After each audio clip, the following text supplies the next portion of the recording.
que ayer estábamos comentando sobre las partes del sistema nervioso periférico.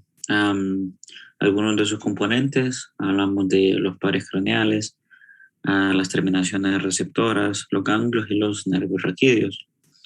Dentro de ese concepto de estos componentes, pues hablamos de los dermatomas y mencionábamos que los dermatomas es únicamente al área de piel inervada por un segmento de la médula espinal. Vemos que esa médula la vamos en sus grandes partes, el segmento cervical, el segmento torácico, lumbar, sacro y coxígeo, y que posteriormente en cada uno, lateralmente a cada lado, emergen fibras nerviosas. Primero las raicillas y después estas se unen para formar los nervios raquídeos. Y en cada uno de esos niveles, dependiendo del segmento y la subdivisión en cada uno de esos segmentos, se le da esa nomenclatura. C2, C3, C4, C5, cervical, o después los torácicos, lumbares, sacros, etc. Pues ese era el término que definíamos como dermatomas. Recordamos que esta era la parte de la sensibilidad.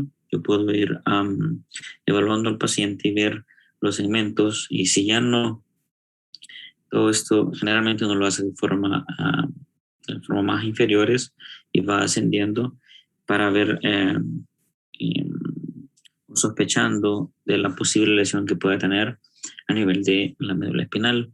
Si fuera completa o si fuera parcial, eso lo iremos viendo más adelante, sobre todo en el segundo parcial. Cuáles son algunas características dependiendo los fascículos que llevan la información específica, sea de temperatura, sea de tacto, sea de dolor, etc.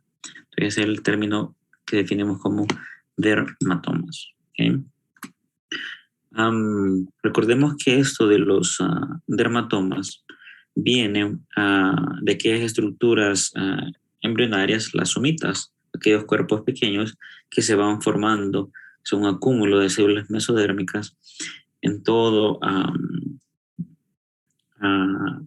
los segmentos laterales del tubo neural. Una de las estructuras que da son los dermatomas, relacionándonos a la piel, pero tenemos otros componentes, y esos componentes son el esclerotoma y el miotoma.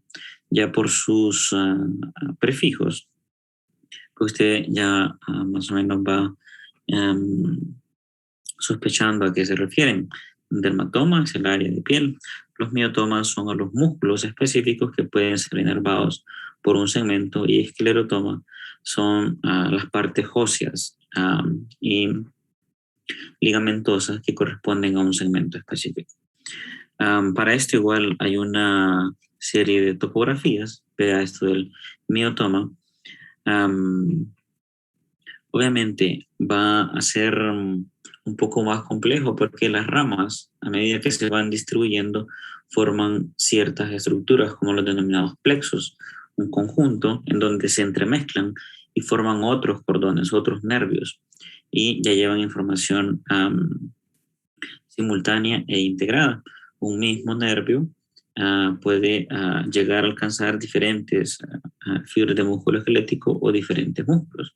En general es una especificidad para cada uno, pero en su trayecto puede ir dando esa inervación. Entonces, al término de miotoma, nos referimos al conjunto de músculos inervados por un segmento específico de la médula espinal.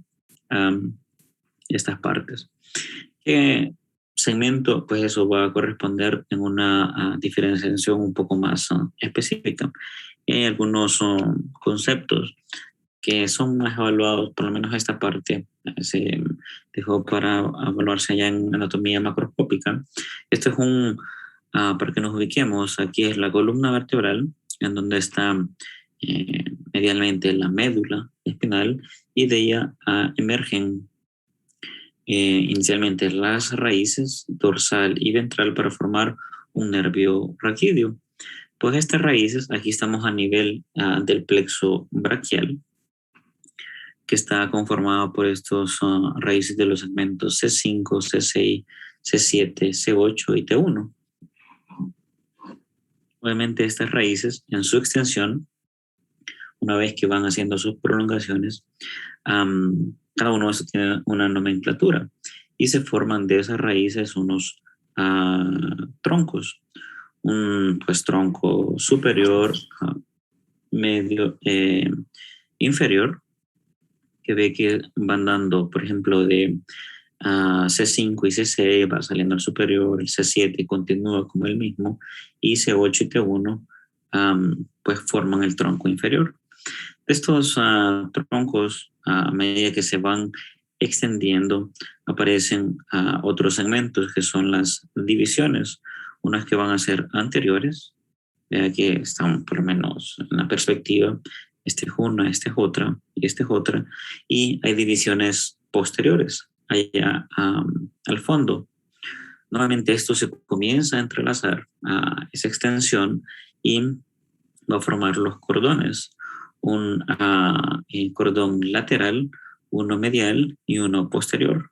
Y obviamente de estos, vea que continúan ramificándose y ahí sí va a tener las ramas terminales de estos plexos braquiales. El plexo braquial es uno de los más estudiados por esa complejidad que tiene, donde va a emitir fibras para nervio musculocutáneo, tiene para el nervio axilar, el nervio radial, el nervio mediano y el cubital o ulnar.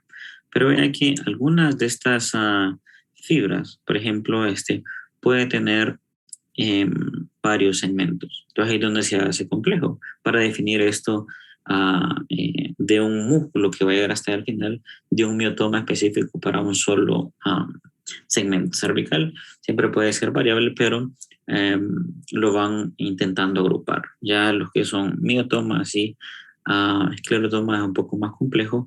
Las áreas sensitivas en la piel también tienen una diversificación por esa amplia ramificación de los nervios, pero se intenta hacer esos segmentos. Como les comento, siempre se tienen estos esquemas para intentar pues delimitarlos.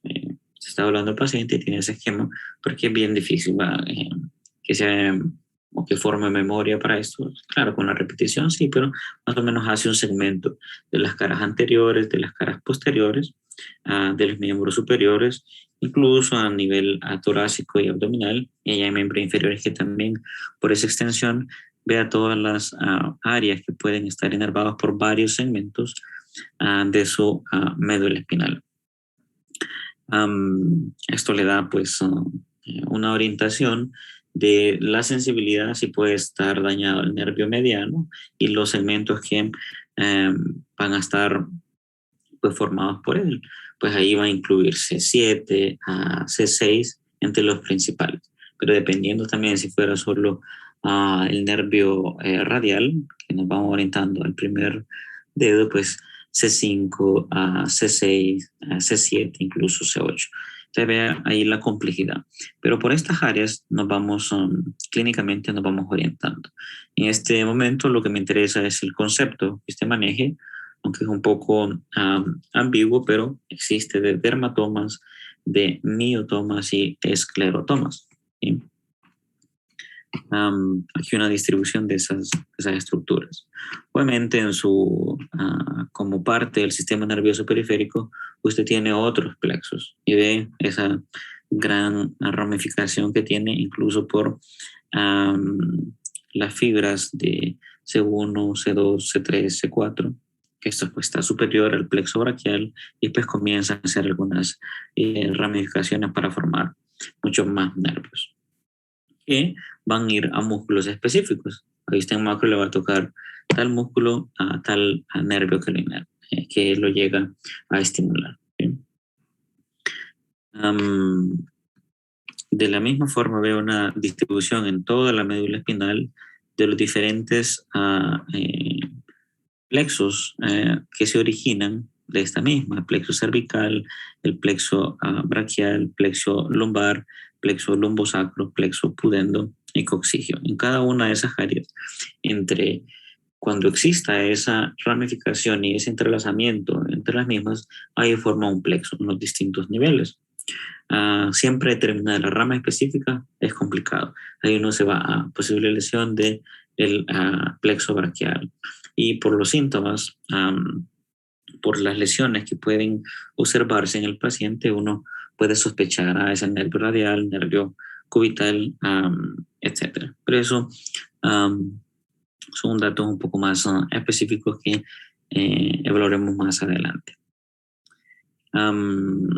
Nuevamente, la diversificación es otro ejemplo de esta complejidad de los plexos, sobre todo el plexo braquial. El esclerotoma. Ustedes siempre le han preguntado, no sé si los huesos como tal tienen inervación. Y la respuesta es que sí lo tienen.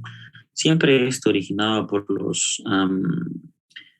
las somitas, como ellas se encargan de la formación tanto de músculo como de huesos, parte de la piel, pues entonces van a tener una asociación con esa misma somita.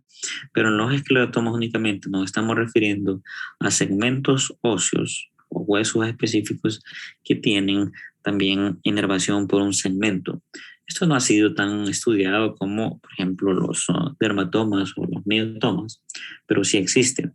Cuando se observa microscópicamente la médula ósea, por ejemplo, para que esa médula esté trabajando ocupa también una estimulación o un control. Se ha visto que fibras nerviosas alcanzan estos niveles para estimularlo. Porque siempre se ha preguntado, o son inervados o no son. En ocasiones usted puede tener un golpe en una región, sobre todo aquí en la región anterior de la tibia, que es sumamente doloroso, pero eso es por la exposición que tiene de la piel. La misma piel le da la sensación de dolor. Pero ya profundamente en esos huesos vamos a alcanzar fibras nerviosas para esa estimulación, para darle esa funcionalidad a la misma producción de hematopoiesis, es decir, formación de glóbulos rojos, etc. Sí, Daniel. Entonces, doctor, al momento de que hay una luxación o se fractura un hueso, ¿este se ve afectado el esclerotoma? Sí, solo que ahí se lleva prácticamente varias estructuras, Daniel. Los huesos tienen esa, no sé si alguno ha sufrido alguna fractura, esa gran capacidad de regeneración.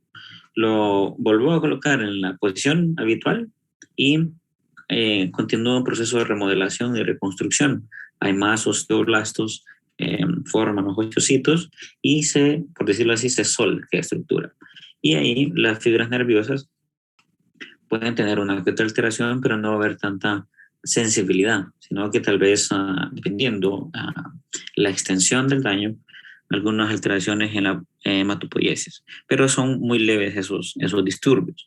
Ya en casos de luxación, porque se lleva involucradas estructuras como tendones, ligamentos e incluso músculos, ahí es donde tiene esa gran sensibilidad al dolor. Entonces, la sensibilidad álgica, el dolor como tal, es más por las regiones de los miotomas y de los dermatomas que por el esclerotoma, aunque es un solo conjunto. Eso del dolor es más por estas últimas que por el mismo esclerotoma, pero al final siempre se ven afectados los tres en ese nivel. Ok, gracias. Muy bien. Bien, otras imágenes ahí para que ustedes pues, observen cuando le toque estudiar esto en macro.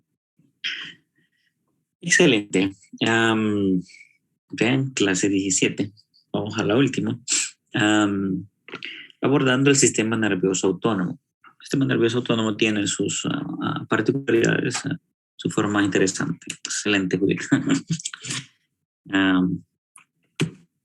Entonces, algunos términos a recordar. Hablábamos del sistema somático, que así, bien general, se refiere a la inervación de todo músculo esquelético. Esa inervación pues, nos va a tener que llevar información aferente o eferente. Si es de sensibilidad o si es una función motora. Pero ya el sistema autónomo como tal pues ahí va a conectar diferentes órganos. Y algunos que la mayoría no vamos a tener control y que nuevamente van a depender del equilibrio en diferentes centros de control. Cambios químicos, cambios en la presión, cambios en la irrigación, etc. Todo eso va a ser una estimulación a este sistema autónomo y el dar una respuesta. Él está pues diseñado para eso.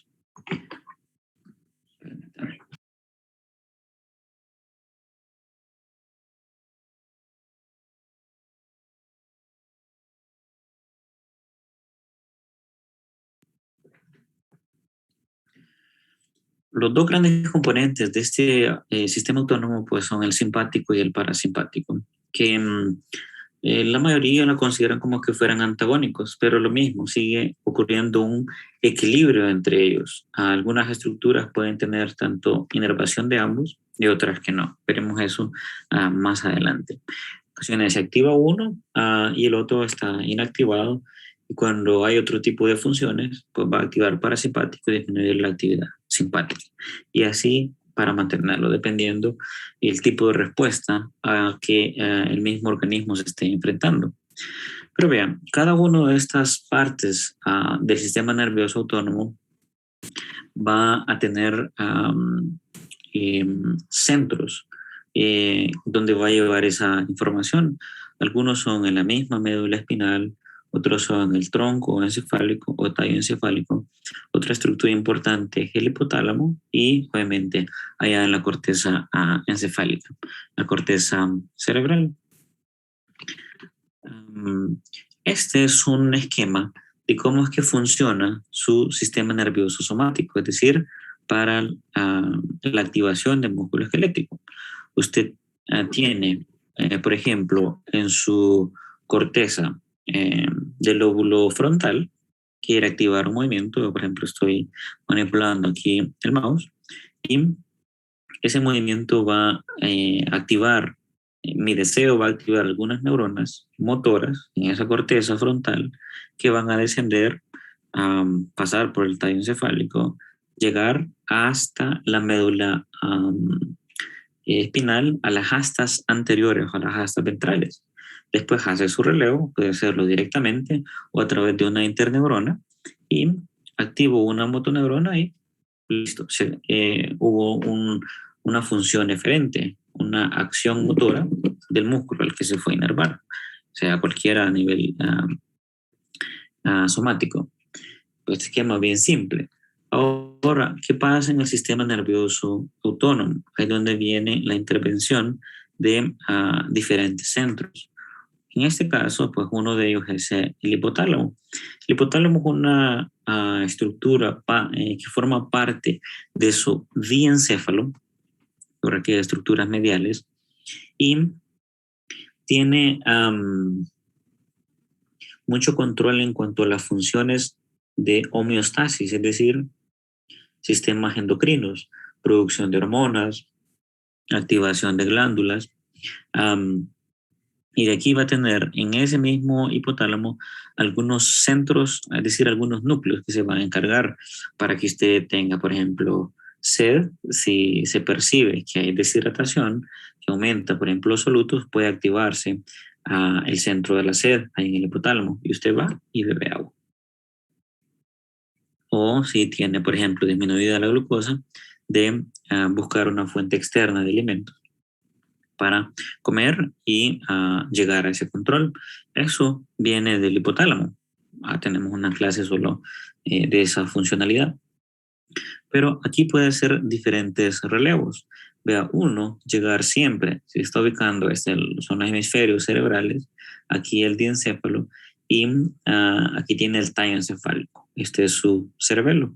Aquí puede haber un relevo con otras neuronas en un punto específico, puede ser un par craneal, y ir a hacer sinapsis en otro ganglio, que aquí estamos fuera del sistema nervioso central, y llegar a fibras musculares lisas, por ejemplo, o alguna glándula, y ahí activarlo.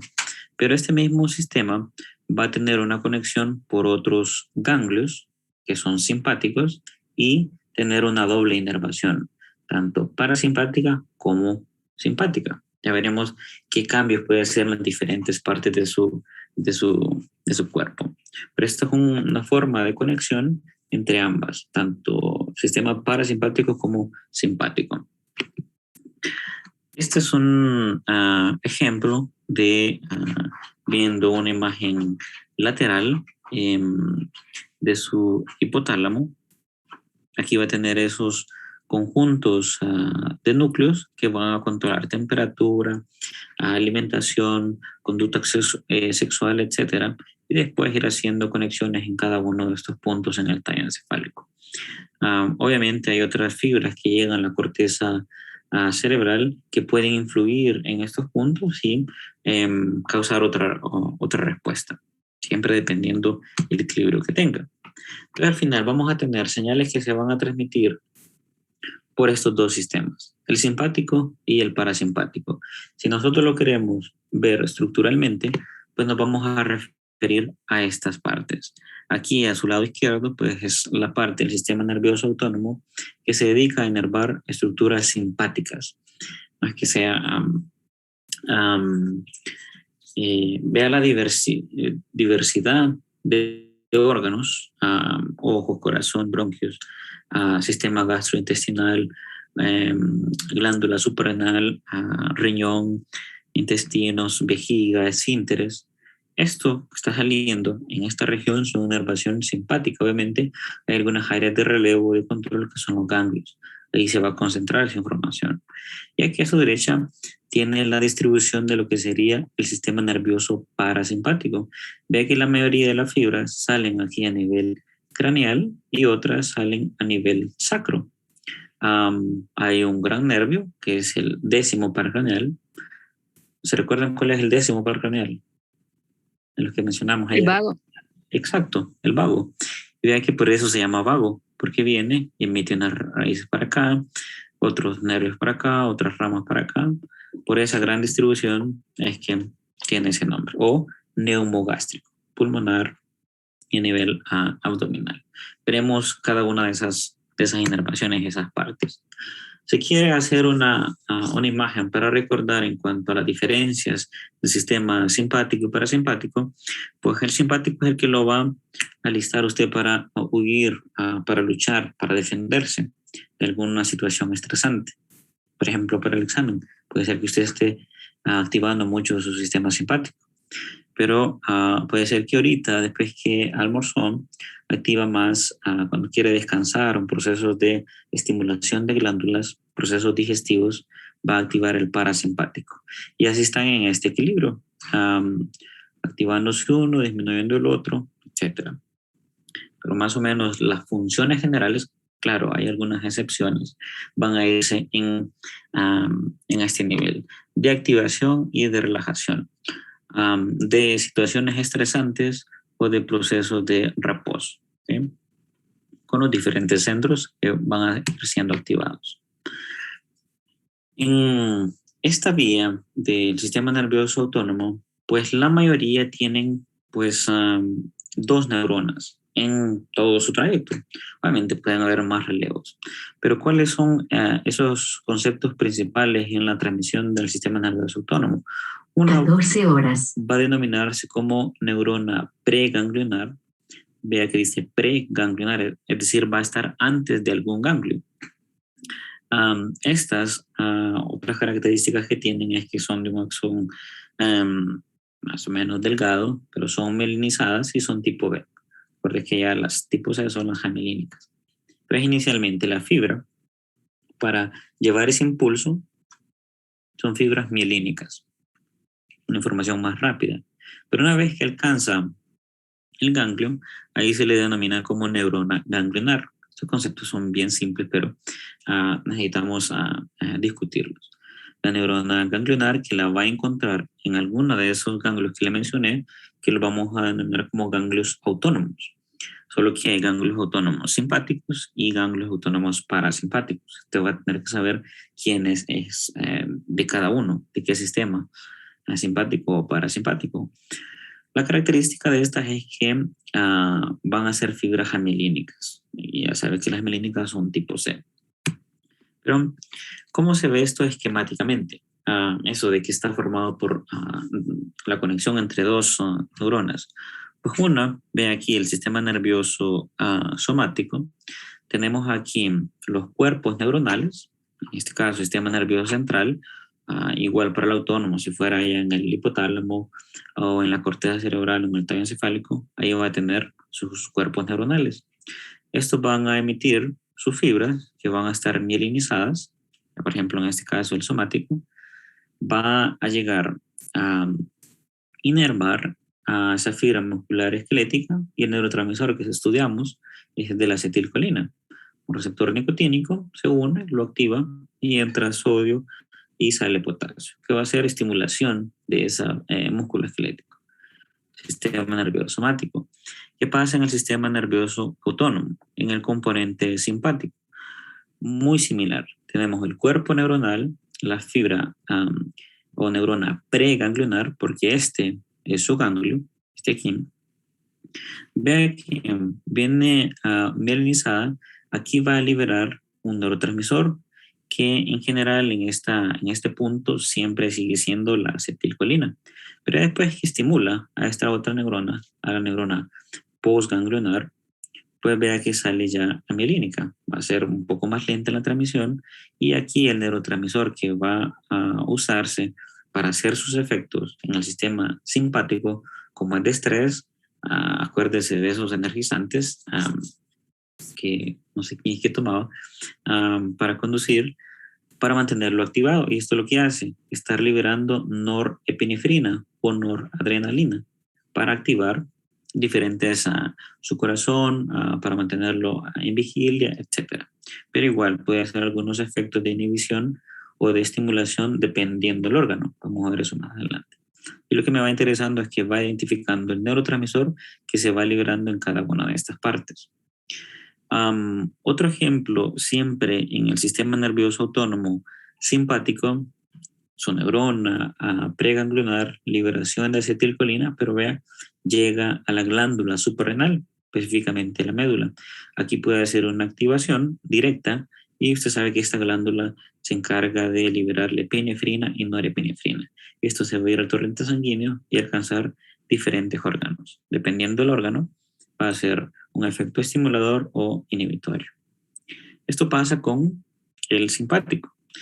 ¿Qué podemos mencionar del parasimpático? El que nos sirve para relajación, para digestión. Siempre una neurona preganglionar mielinizada llega al ganglio, libera acetilcolina, sale como una fibra. La nueva neurona, la neurona postganglionar, pues esa mielínica y va a liberar acetilcolina.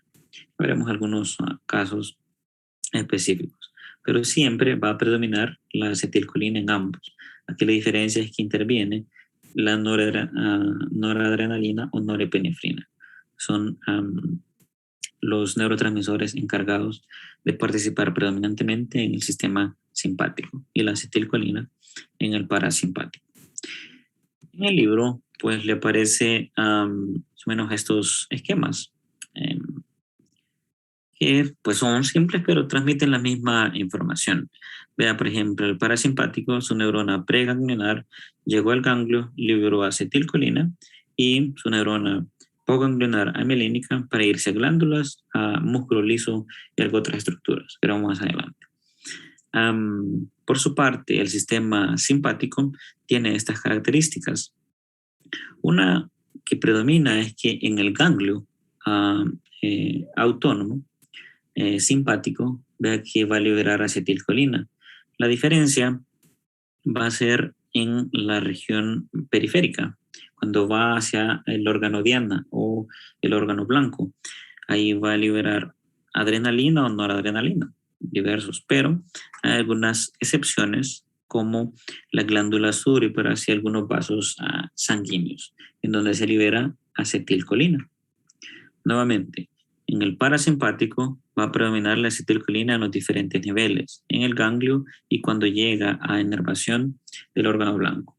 En el simpático, en el ganglio autónomo, ahí va a liberar entre la neurona preganglionar y la post un neurotransmisor que siempre va a ser acetilcolina.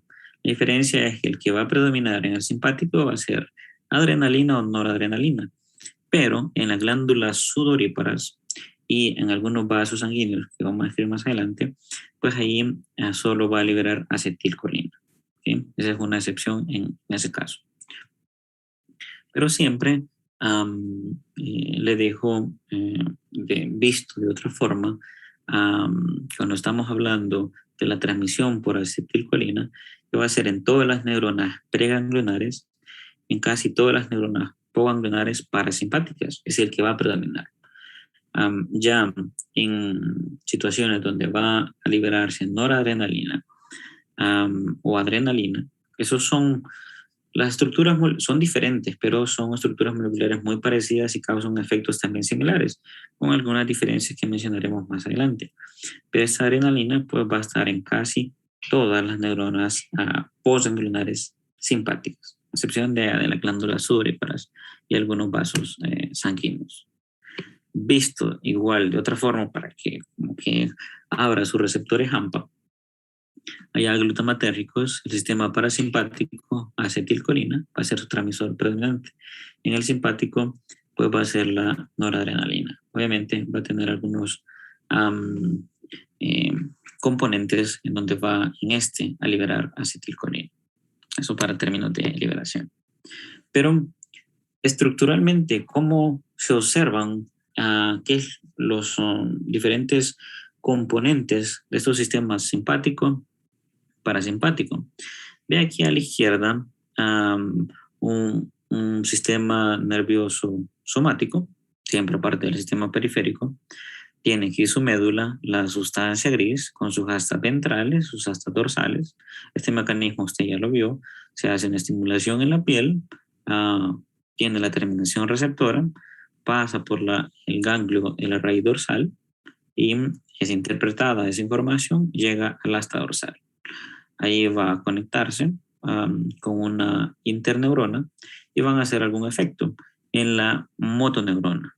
La motoneurona tiene una función eferente. Se activa, sale por la raíz ventral a inervar el músculo.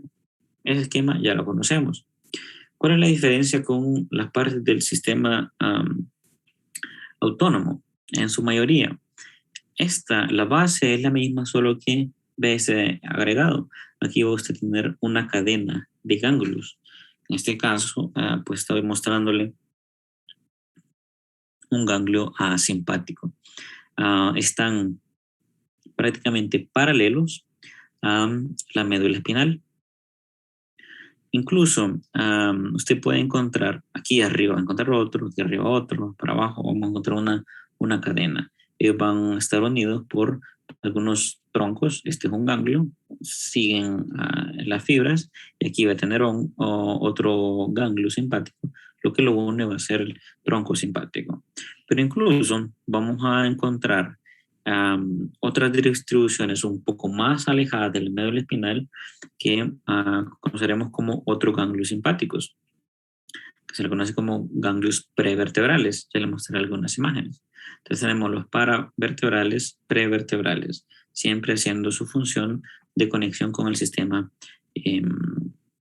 autónomo, a diferencia del somático. Esta es estructuralmente la diferencia.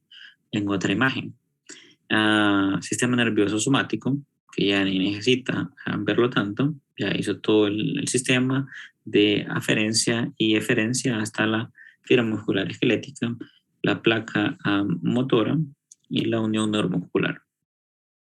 En el sistema nervioso autónomo, aquí está más distribuido lo que serían la cadena de ganglios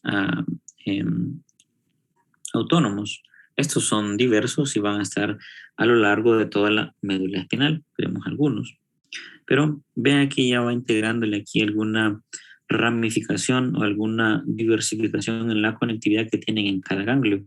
Algunas van a entrar, otras pueden subir, otras pueden irse nuevamente por el nervio raquídeo, etc. Veremos esas vías que puede tomar. Hasta el momento lo que me interesa es el agregado de ese tronco, que tiene que estar obviamente conectado por por algún lado.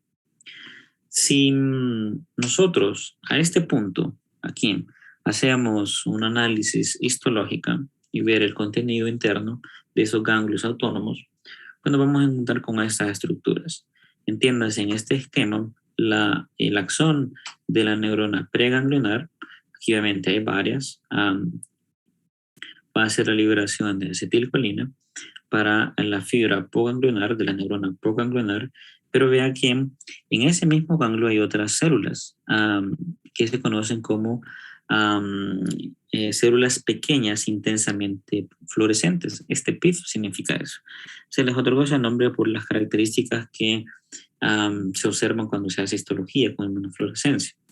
Son altamente pigmentadas.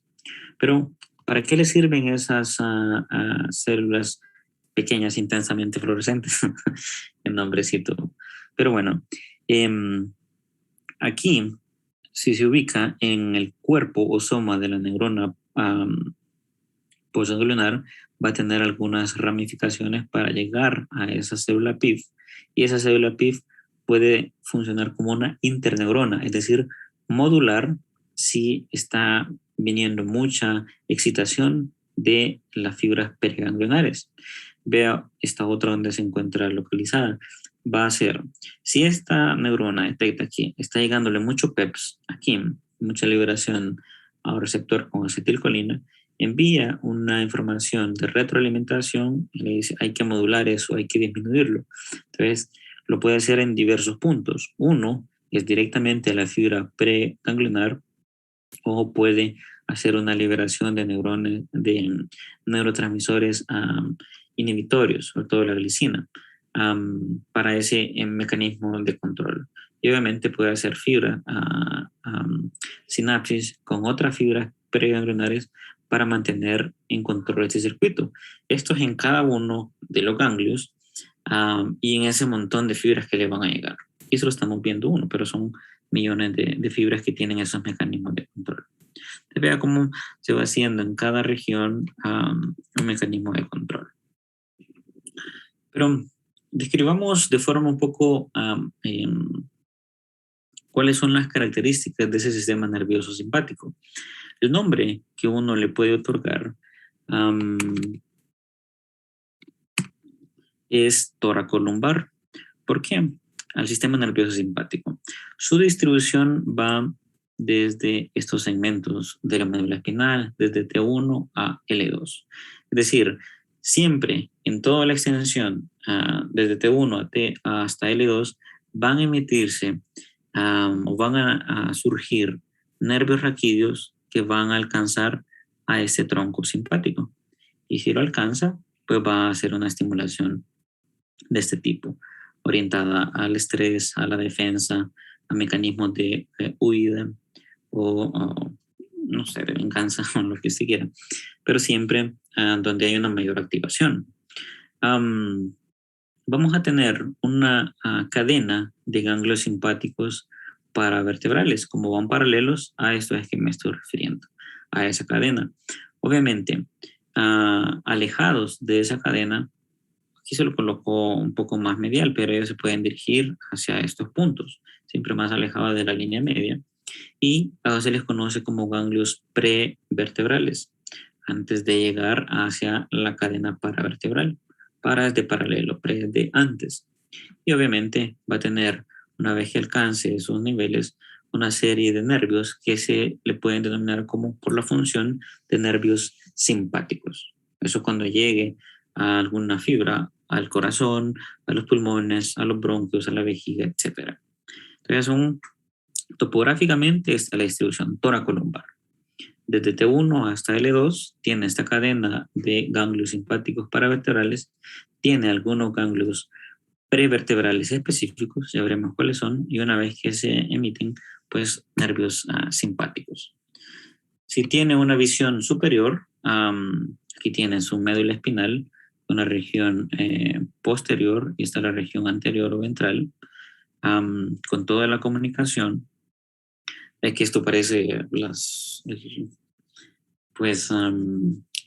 calles aquí en Tegucigalpa, todo lo que está haciendo Papi La Orden, todos esos redondeles, etc. Pero vea el grado de conexiones que está teniendo con los ganglios de la cadena paravertebral. Siempre va a hacerse una emisión. Recuerde que esta es la región donde tienen neuronas que activan función motora o las denominadas motoneuronas, y en general las que emiten una función autonómica, es decir, una función simpática, salen más de las regiones laterales, más de estos puntos. Recuerde que esto es a cada lado, se tiene en ambos lados de la médula espinal. Pero aquí nace esa neurona, o por lo menos hace sinapsis, y va a tener un recorrido por la raíz anterior de la médula. Recuerda que una vez que se une esto aquí, lo denominamos como nervio raquídeo o espinal, solo que él va a decidir un trayecto. Si se queda en este punto, en el ganglio, o si continúa hacia otra estructura, si va hacia un ganglio prevertebral, o si se va directo hacia el órgano blanco, músculo liso o glándula. Entonces, ¿cómo decide eso? Solo ellos saben, pero el objetivo es que cada una de esas estructuras tenga esa inervación simpática, y vamos a ver la parte parasimpática. Vamos a esto un poco más limpio, más entendible. Nuevamente, nos ubicamos en la región anterior de la médula espinal. Aquí de las regiones laterales sale esa fibra simpática, pasa por el nervio espinal o raquídeo, alcanza su ganglio simpático, su ganglio autónomo. Solo que esto todavía estamos viendo una fibra periganglionar. Si fíjese aquí en la señalización, aquí puede hacer sinapsis en el mismo ganglio y después entró a ese ganglio y se conectó, pero después tiene que salir a ir a inervar una estructura, sea el músculo liso intestinal, etc. Diversas partes que vamos a ver más adelante. Otra vía, siempre como una estructura preganglionar, no hizo relevo allí en el ganglio simpático paravertebral, sino que se fue a un ganglio prevertebral. Esos también tienen sinónimos de colaterales, ganglios colaterales o prevertebrales. Aquí hizo su sinapsis y nuevamente se va a inervar en este caso al intestino. O otra vía es que descienda, alcance otro ganglio simpático y aquí nuevamente haga recorrido, haga su sinapsis y vaya a alguna de estas estructuras. La verdad es que son varias formas de alcanzar esa inervación. Un punto relevante aquí, por lo menos en esta imagen, es que cómo es que va a alcanzar a su ganglio paravertebral, a este aquí, su ganglio simpático. Pues tiene dos formas, una entrada y una salida. Si ven, tenemos la fibra simpática aquí, saliendo de las astas laterales de la sustancia gris de la médula espinal, y entra al ganglio simpático, hace su sinapsis. Solo que a esta se le conoce como ramo blanco porque viene mielinizada. Recuerda que ya una vez que va al ganglio autonómico y la neurona postganglionar es fibra tipo C, es decir, amielínica. Pero este ramo se le conoce como ramo comunicante blanco a este KIM, y una vez que sale se le conoce como ramo comunicante gris, porque ya no tiene esa cobertura de la mielina, ya no tiene esa grasita, ¿no? Entonces, se le determinó con esos colores, ramo comunicante blanco y el gris, ¿okay? Para alcanzar a ese ganglio autonómico. Nuevamente, en cada uno de esos puntos, los neurotransmisores, en este caso la acetilcolina, que está predominando, siempre tienen mecanismos de control, por lo que hemos discutido allá previamente en la transmisión sináptica. Siempre está la enzima, la acetilcolinesterasa, para nuevamente reintroducir el exceso, en caso de que lo hubiese, para estar preformado cuando venga otra activación de un potencial de acción. Esto se está repitiendo y repitiendo en ese sentido. Ya les recordaba que la mayoría en el sistema simpático, cuando llega a su órgano blanco de la neurona postganglionar, lo que va a hacer es liberación de noradrenalina, es decir, un neurotransmisor excitatorio. Pero en las glándulas sudoríparas y en los vasos sanguíneos del músculo esquelético, ahí lo que va a predominar es la acetilcolina. Ya que le estoy haciendo repetición de esto, debe ser por algo. Estas son unas estructuras, las glándulas sudoríparas es estructuras del sistema nervioso simpático que solo poseen inervación simpática. Yo le mencioné inicialmente que un órgano puede tener inervación simpática y parasimpática, pero las glándulas sudoríparas solo son simpáticas, es decir, las activan y después o disminuye la acción simpática para que cese esa sudoración. Y así se están activando. Hacer el proceso nuevamente de la producción de sudor para que vuelva la activación simpática. Por la disminución, obviamente, de que haya concentración de acetilcolina o que disminuya, haya y así estarlo produciendo. Ya veremos algunos casos específicos con los vasos sanguíneos. Los vasos sanguíneos sí es más complejo porque tienen varios receptores adrenérgicos, alfa, beta, etcétera, y dependiendo de ese receptor va a hacer su función. Pero en este dispositivo lo que me interesa es, recordemos, la intervención de los neurotransmisores en cada uno de esos puntos. Y que en el simpático, sí, usted va a asociar adrenalina, noradrenalina, pero el excepto son esas glándulas sudoríparas y vasos sanguíneos de músculo esquelético.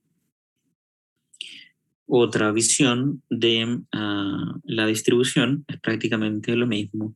Seguimos con las astas laterales de la médula espinal. Recuerde que esto, ¿verdad?, es la sustancia gris, todo eso que está observando aquí. Emite y entra por el ramo comunicante blanco hacia el ganglio simpático. Esta es una vía, hace su relevo y después de ese mismo ganglio simpático puede llegar a inervar el órgano que fue destinado para inervar.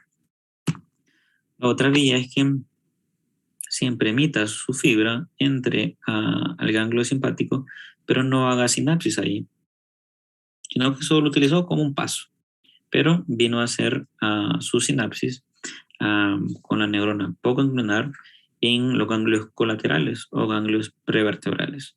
Obviamente estos prevertebrales van a después emitirse para alcanzar una segunda vía y llegar al órgano blanco. Y la otra que puede también ocurrir en sistema simpático es llegar hacia el ganglio simpático, atravesarlo, pasar por el ganglio prevertebral, ¿no?, y directamente a la glándula suprarrenal, porque esta es una inervación específica del sistema simpático. Si el cuerpo necesita defenderse, lo va a hacer a través de estos neurotransmisores excitatorios. Y el predominante a nivel periférico es la noradrenalina o adrenalina. Por eso va a activar a la glándula que aumenta los niveles de esta producción. Si usted quiere aumentarlo, tiene que estimular a su médula de la glándula suprarrenal. ¿Sí? Ya sabe que está en el riñón, ¿verdad?, arriba del riñón, en el polo superior. Entonces así va manteniendo una activación en ese sentido. En esta pues le queda a la imagen un poco más clara con los ramos comunicante blanco y gris, siguiendo esas mismas sinapsis, que puede ser igual a la piel, a glándulas sudoríparas, a vasos sanguíneos, o la otra vía es que pueda descender. ¿Qué tanto? Es decir, puede llegar a este y será que puede pasar hasta otro. Sí, sí puede hacerlo. Ya he visto algunas fibras. Lo más frecuente es que llegue al ganglio inmediatamente inferior o superior, o se vaya al prevertebral y alcance nuevamente, en este caso, el intestino. Las diferentes rutas. Una vez alcanzando su médula suprarrenal, pues ahí puede hacer una activación directa, una inervación, así como mostrábamos en las clases previas, estimular a esas células enterocromafines, que son las células de la médula suprarrenal, para la liberación o síntesis de estos neurotransmisores, la noradrenalina y adrenalina. O a través de esa producción ir a receptores en el músculo, en su corazón, en los bronquios, por la misma sustancia, por la adrenalina y noradrenalina, de estimularlos y hacer unos cambios simpáticos. Al final de la clase estableceremos cuáles son los síntomas o los efectos que tiene la activación del sistema simpático y uno del parasimpático. Pero únicamente la forma de cómo estimularlo, o directamente o indirectamente por esta vía. Obviamente esto va a tener un mecanismo de control. Tenemos receptores en otras áreas del cuerpo que van a identificar si hay una hiperproducción de adrenalina, noradrenalina, y así esa retroalimentación va a hacer que disminuya una estimulación de la misma glándula. Hay otras hormonas como la hormona estimulante de la glándula suprarrenal, de corticotropina, que también puede tener un efecto en la modulación o estimulación o inactivación de la misma glándula. Pero esto por todos estos mecanismos de control. Si compara la adrenalina y la noradrenalina, pues son ya unas funciones más bioquímicas. Vea que la noradrenalina, sí, todos contraen los vasos sanguíneos, pero esto lo hace cuando lo vamos a comparar es con la adrenalina, es mucho mayor la contracción que genera la noradrenalina, va a tener aumento de la actividad cardíaca, te va a sentir los latidos, va a tener una inhibición del tubo digestivo, ya vamos a ver esos efectos, y va a tener una dilatación de las pupilas, una midriasis, que es el término técnico. Se necesita mayor campo visual cuando va a huir, por ejemplo, ver para dónde es que va a correr. La adrenalina pues tiene una mayor activación cardíaca. Se ha visto ahí en alguna serie de medicina o algo así, le va a colocar adrenalina para resucitarlo, para que active ese músculo cardíaco directamente. Es una forma de reanimación, no de resucitación. Comparativamente con la noradrenalina, pues puede ser un poco más débil, pero esto va también a influir dependiendo del receptor que esté activando. Cuando me refiero a efecto metabólico, es sobre la influencia que tiene en la degradación del azúcar, de los lípidos, etc. Cuando se activan estos, puede haber un aumento de la tasa metabólica en ese sentido. La genólisis hepática y muscular. Es decir, va a acelerar eso porque cada una de estas fibras va a activarse más, entonces va a necesitar más energía. ¿Y de dónde va a sacar la energía? De la glucosa. Y si no encuentra glucosa, de la grasa, y así. Esto cuando son mecanismos permanentes de estimulación. Claro, hay un equilibrio, un aumento y disminución de cada una de estas fibras. Si usted se preguntaba con esa distribución de los ganglios simpáticos, de las cadenas, sobre todo paravertebrales, estoy refiriendo a esto aquí. Es que se ha llegado siempre en los segmentos T1, L2, estamos refiriendo a esta parte y a esta región. Pero ve que la cadena de ganglios se extiende un poco más allá de eso. Cuando nos referimos topográficamente es que todas las fibras o la mayoría que van a dar inervación a esos ganglios autónomos simpáticos salen de estas regiones. Aquí puede ser una extensión para allá, etc. Pero si analizamos cada uno aquí, por ejemplo, en este nivel ya no va a tener como una fibra que está saliendo de niveles mucho más inferiores, niveles sacros. No, viene siempre de esos segmentos T1 a L2. Si hacemos un conteo de la distribución de esos ganglios, pues más o menos siempre es variable entre 23 a 26.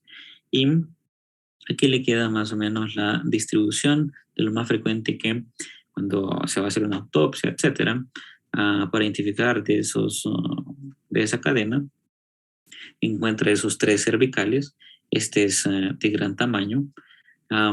Después va a tener de 11 a 12 torácicos, va a alcanzar los lumbares, que van a ser de 4 a 5, y 4 a 5 sacros y un coccigio. Ya es un ganglio único. Entonces, más o menos esa es la distribución.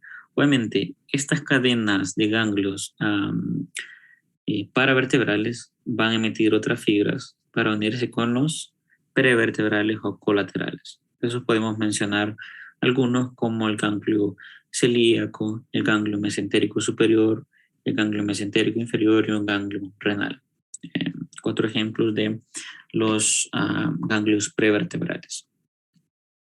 Aquí una imagen un poco más limpia en ese sentido de la distribución que tiene tóraco-lumbar, cómo se emiten esas fibras para alcanzar la cadena paravertebral aquí, y después algunos ganglios prevertebrales o colaterales, aquí donde les mencionaba el ganglio celíaco, mesentérico superior, el renal y el mesentérico inferior. Cada una de estas pues va a llegar a alcanzar algún órgano, alguna estructura, y ahí darle una inervación. Aquí fíjese en las fibras rojas, son las simpáticas. Obviamente, de estos ganglios cervicales pueden hacer alguna función, sobre todo a nivel del constrictor y dilatador de la pupila, obviamente en el corazón para esa taquicardia que le da, para los bronquios, si va a hiperventilar o no, o algunas funciones a nivel gastrointestinal. Obviamente la función que tiene directa sobre su médula suprarrenal. Muy bien. Aquí serán unas características propias del simpático. ¿Cuáles serían las diferencias con el parasimpático? A esto lo definimos como un sistema cráneo-sacro. ¿Por qué? Porque las fibras que se emiten vienen de algunos pares craneales, y estos son específicos. El tercero, ¿cuál es el tercer par? ¿Cómo se llama? Tercer par craneal.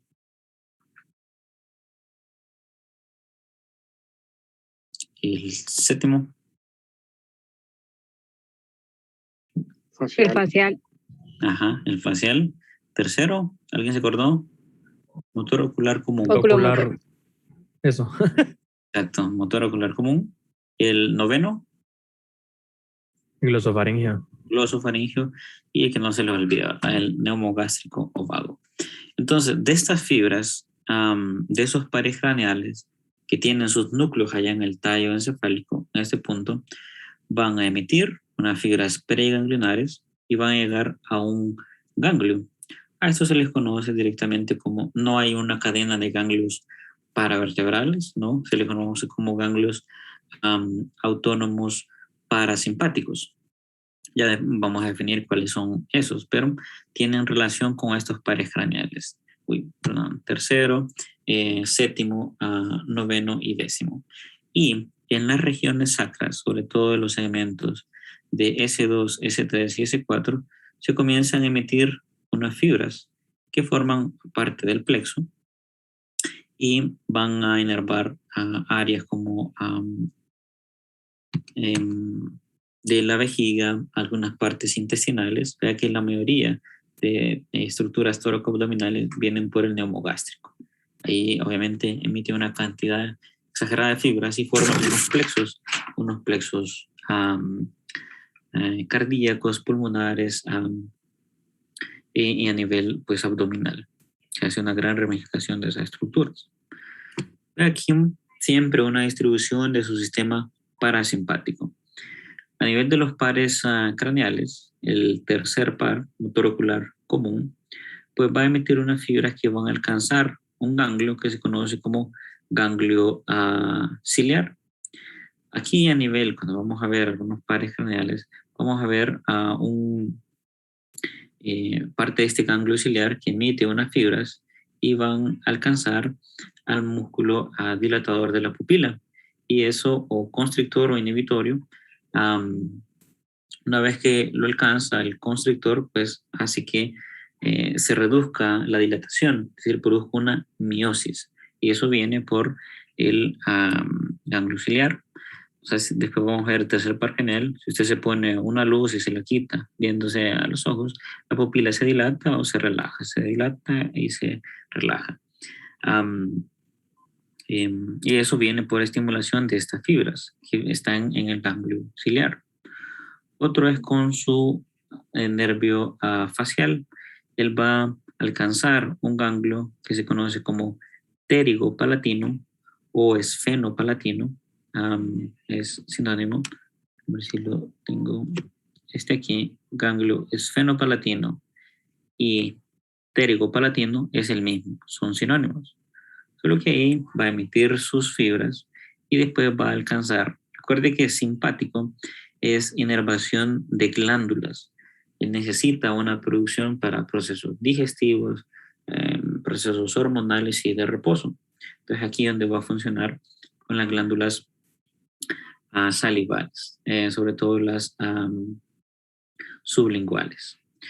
Y va a tener en otra estructura fibras para el ganglio submandibular, y este pues nuevamente va a tener inervación de la glándula submandibular para la producción de saliva. Después vamos a tener fibras que vienen por el glosofaringio, este aquí, para alcanzar otro ganglio que se conoce como ganglio óptico. Ese ganglio óptico va a alcanzar a la parótida, y obviamente la parótida le sirve para la producción de saliva. ¿Sí? Entonces, nuevamente, los ganglios autónomos parasimpáticos, los que podemos describir son el ganglio ciliar, el ganglio esfenopalatino o pterigopalatino, el submandibular y el ganglio óptico. Vean que el nervio vago no hace ese relevo, pero sí va a formar una serie de plexos en todo su recorrido. Y las otras fibras que van a emitirse son por las correspondientes a la región sacra, S2, S3 y S4. ¿Ve cómo se hace toda esa extensión? Y así podemos tener una distribución con ambos sistemas, un sistema simpático y otro parasimpático. Aquí una forma comparativa de ambos, sistema simpático y parasimpático, con cada uno de la cadena paravertebral, la cadena prevertebral o colateral con sus ganglios. Falta aquí el renal, y aquí pues los ganglios autónomos parasimpáticos, ciliar, esfenopalatino o pterigopalatino, el submaxilar y el ganglio óptico, submandibular, ¿verdad? Y el resto viene por las fibras de su nervio vago. No se le olvide siempre el componente correspondiente a los segmentos S2, S3 y S4. Aquí ya en conjunto, ambas fibras vean inervando ese tipo de estructuras. La mayoría de sus órganos tienen esa dupla inervación, simpática y parasimpática, pues a excepción de las glándulas sudoríparas, que tienen únicamente inervación simpática.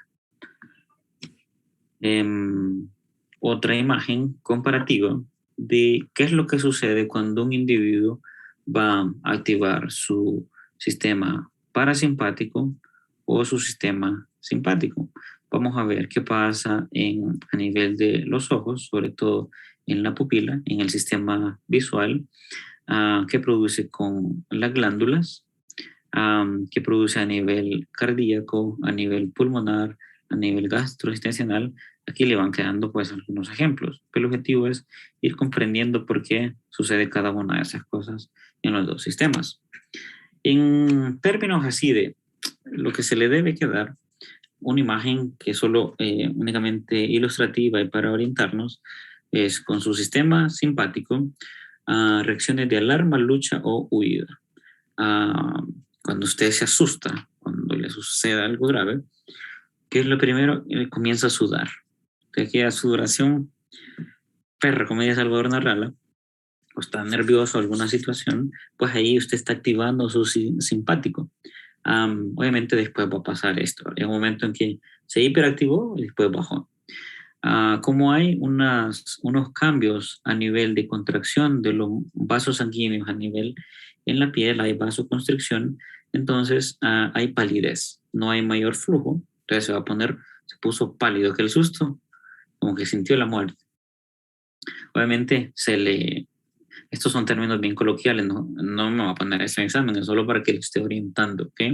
Comienza que latidos cardíacos, que dice, sentí que me salió el corazón.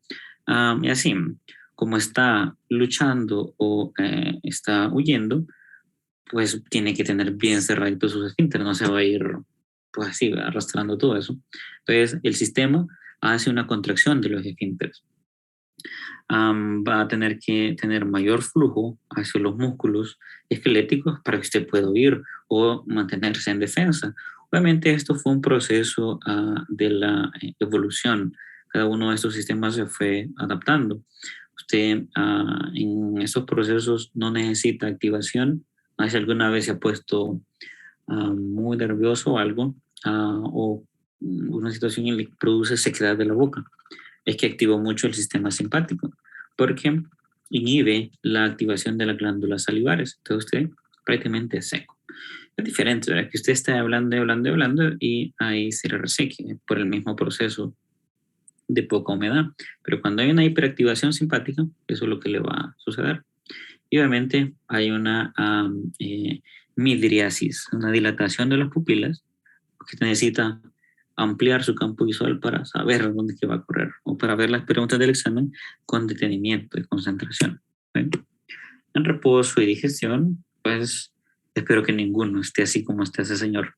Va a tener una contraer las pupilas, ya no necesita ese mayor campo.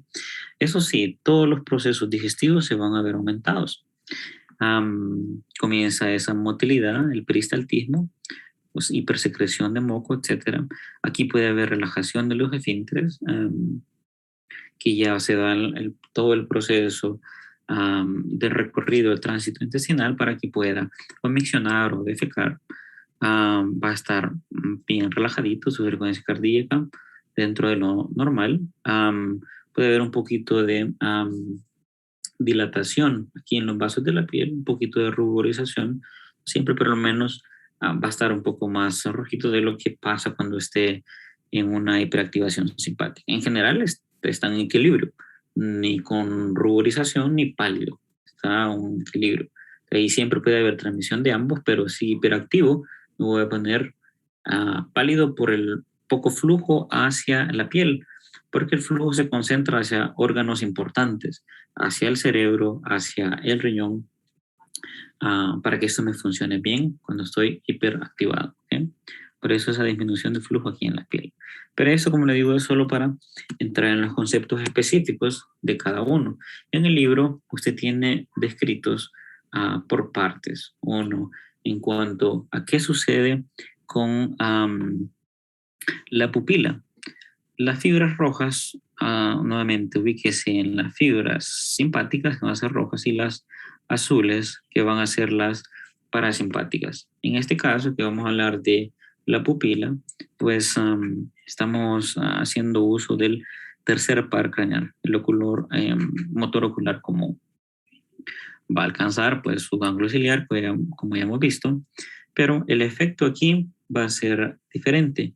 Cuando tengo activación simpática, puede ser una dilatación.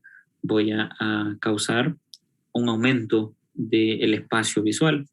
Claro, no es así la gran diferencia, que usted me hiperactive y usted percibe eso. No, pero su sistema necesita pues de alguna forma captar mucho más eventos y ahí hace una dilatación de la pupila.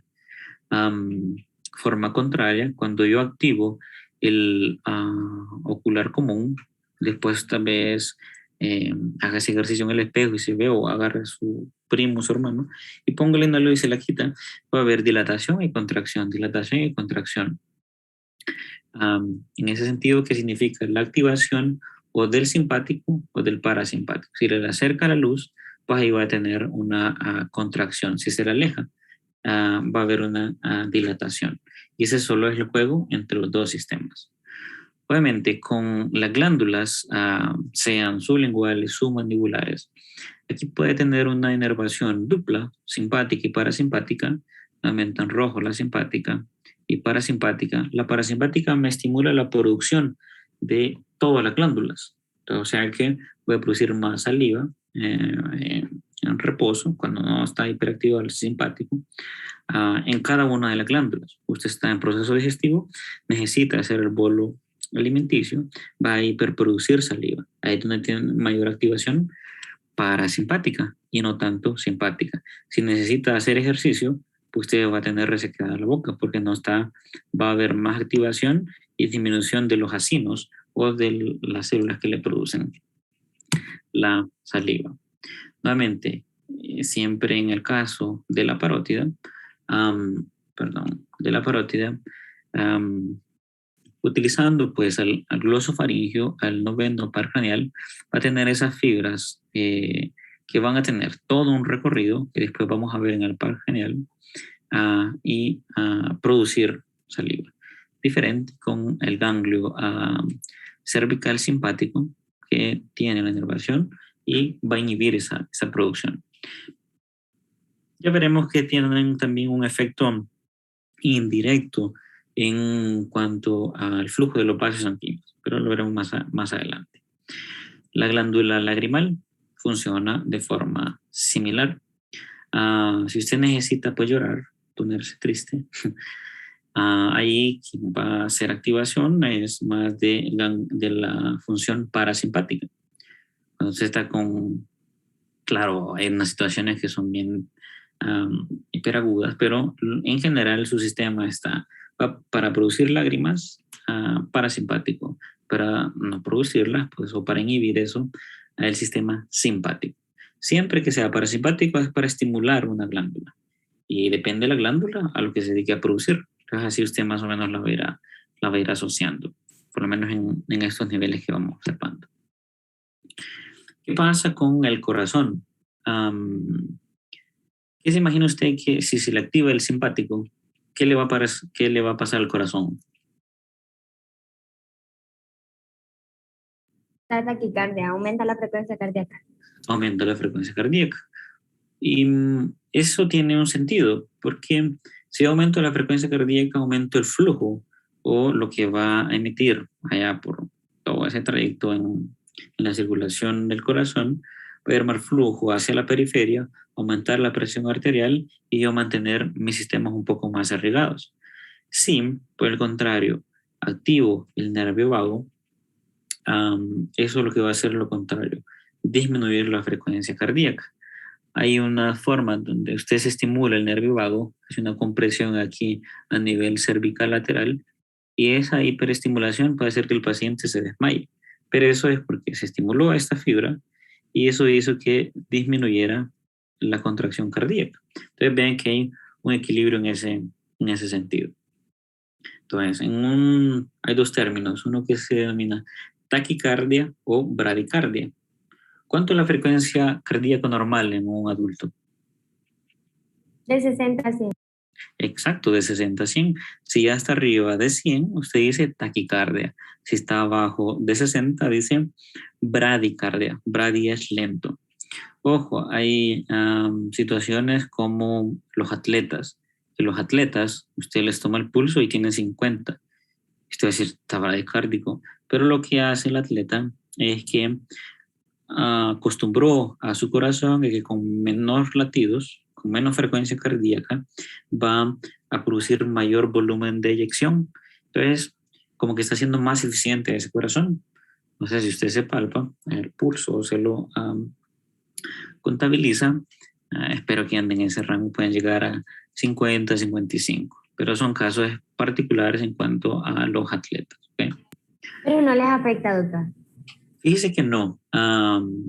Imagínese, por ejemplo, tengamos dos bombas y una bomba que está trabajando a 95 toda la vida y una bomba que trabaja con menos impulsos, a 50.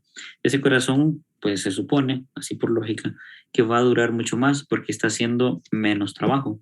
Solo que el término ahí correcto es que se vuelve más eficiente. Con una contracción, nosotros enviamos entre 60 a 80 ml en cada sístole, que es la contracción del corazón. Ellos pueden enviar un poquito más, 85, 90, con bajos. ¿Sí?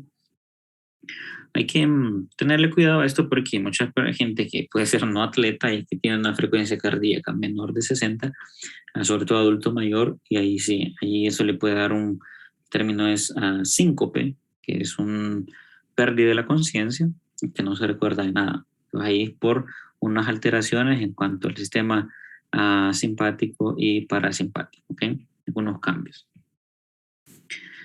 ¿Qué pasa con los pulmones? Bueno, específicamente a nivel de los bronquios. Eso es un efecto bien claro. ¿Qué cree usted que va a pasar si yo activo el simpático a nivel de los bronquios? Recuerda que los bronquios son esos tubos por donde entra el cartílago, por donde ingresa pues, el flujo aéreo, el oxígeno.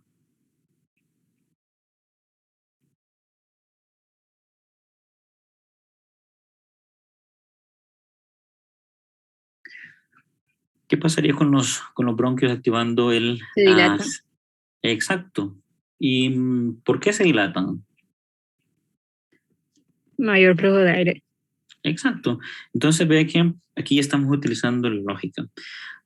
Yo necesito, pues, si necesito ir o correr o hacer activación simpática, necesito que ese diámetro de la vía aérea se dilate. ¿Para qué? Para que haya mayor paso.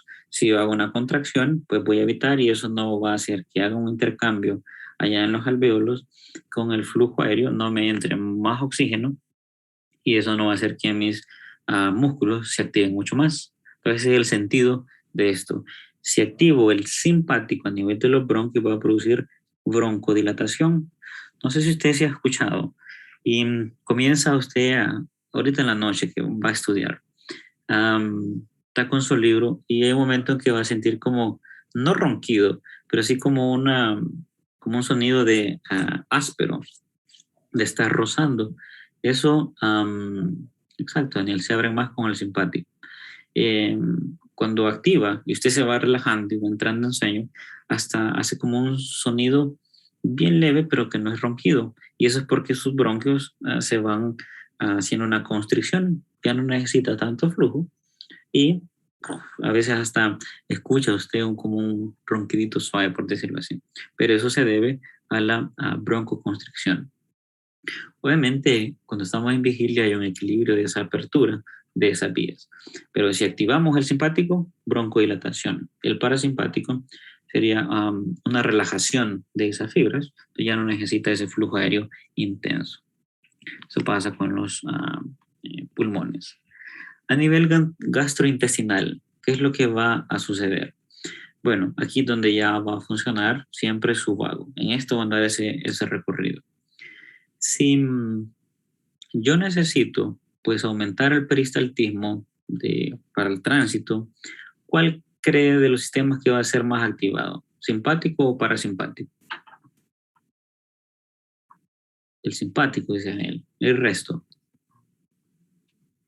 Parasimpático. el parasimpático. Entonces, veamos esta situación. ¿Qué es lo que pasa?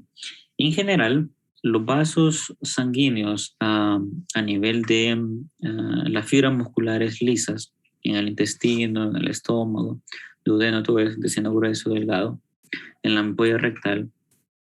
Aquí en general se produce una inervación o directa de la fibra muscular para activar la motilidad o produce vasodilatación. Si hay vasodilatación en estas regiones específicas, va a producir mayor flujo y mayor activación, va a tener mayor nutrientes, mayor aporte de glucosa, mayor aporte de oxígeno, entonces va a funcionar mejor esto. Si activo el simpático lo que va a hacer es disminuir el peristaltismo, va a hacer me quedé con los pulmones, va a hacer vasoconstricción. Quiere decir esto va a reducir la luz del vaso sanguíneo.